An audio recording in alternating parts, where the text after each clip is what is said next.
Hello friends, स्वागत है तमारो रेसिपीना एक नवा विडियो में। तो आज આપણે બનાવવાના છે મગના ચીલા, જે બાળકોને ખૂબ જ ગમે છે અને ફટાફટ બની પણ જાય છે। તો મેં અહીંયા એક વાટકી પલાળેલા મગ લીધેલા છે, તેમને આપણે આખી રાત પલાળીને રાખેલા હતા।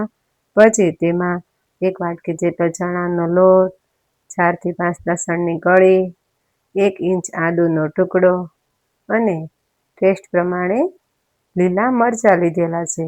પછી તેમાં કોથમીર નાખી, સ્વાદ પ્રમાણે નિમક નાખી અને તેમાં આપણે એક વાટકી જેટલી ખાટી છાશ લેવાની છે।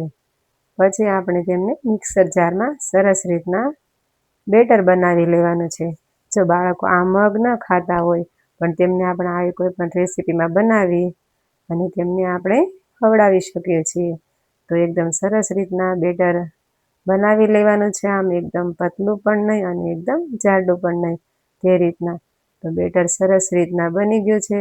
પછી તેમને આપણે એક પેનમાં સરસ રીતના મીડિયમ ફ્લેમ ઉપર બધાને આપણે આવી રીતના બનાવી લેવાના છે। જો બાળકોને આપણે લંચ બોક્સમાં આપવાના હોય તો આપણે એકદમ મીડિયમ સાઇઝના બનાવવાના છે અને જો ઘરે ખાવાના હોય તો આપણે તે રીતના બનાવવાના છે।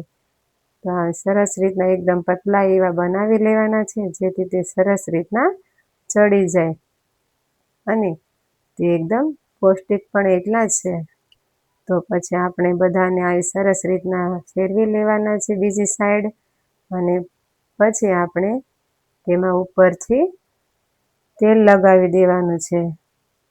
એકદમ પતલા બનાવેલા હતા એટલે એકદમ સરસ રીતના ચડી ગયા છે। તો બધામાં આવી રીતના ઉપરથી તેલ લગાવી અને પછી તેમની બીજી સાઈડ ચડવા દેવાના છે, જેથી તે સરસ રીતના અંદરથી ચડી જાય અને એકદમ સોફ્ટ એવા બની પણ જાય। તો જો સરસ રીતના એકદમ બની ગયા છે। તો તમને અમારો વિડીયો ગમ્યો હોય તો વિડીયોને લાઈક, શેર, સબસ્ક્રાઈબ કરવાનું ભૂલતા નહીં।